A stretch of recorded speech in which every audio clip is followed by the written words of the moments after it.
Growing up, I spent most of, all of my childhood in the Dean, playing with friends, making dens and fishing.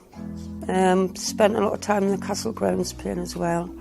But there was no sort of person keeping guard or anything back then. You could go in and you could just sort of have a look round. And I remember the side, you've got the castle there, and at the side of the castle there used to be like a little hole in the castle wall. So we used to sneak in and we used to be able to get up the spiral staircase, and we used to get right at the top now. And so I remember going into the dungeons.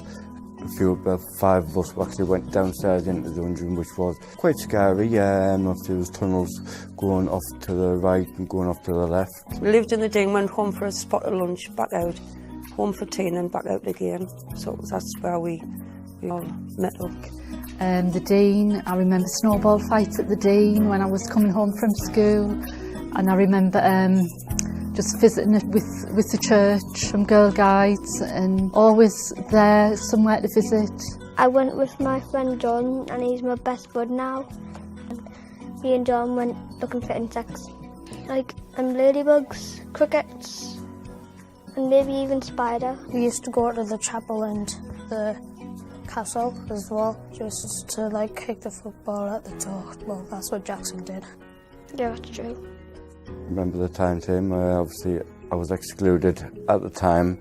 Me and Vincent Duffy were doing the prodding on there, because we used to hang about up the castle, so we went up the castle just to pass a bit of time, and the time team were there, and Tony Robinson actually grabbed us and said, come along, have a try at this. And their findings on them 3 days actually upgraded the castle to a Grade 1 listed building. Even those of us that thought it was important to us didn't until that time realise how important it was in a more global sense. I think it was triggered by Tony Robinson doing the time team thing around here, because that's when we discovered that there's catacombs all over the place underneath the castle.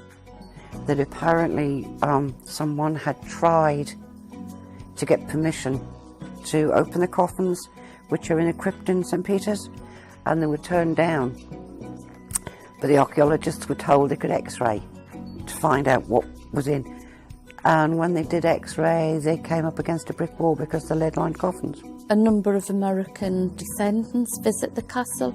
I have to say they've come from Jamaica and Barbados and places like that as well. The Hylton family in particular, the American families though, are very proud of their heritage. They're very amazed that they can come and stand in the grounds built by their ancestors all of that time before America was even founded. A number of crests on the castle and on the chapel, and it links the site with a lot of the influential families across the north, and of greater importance to our American visitors, it also links the Washington crest.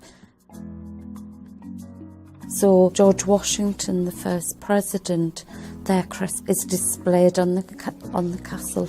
So one of our little shields, they think may be one of the first versions of the Stars and Stripes.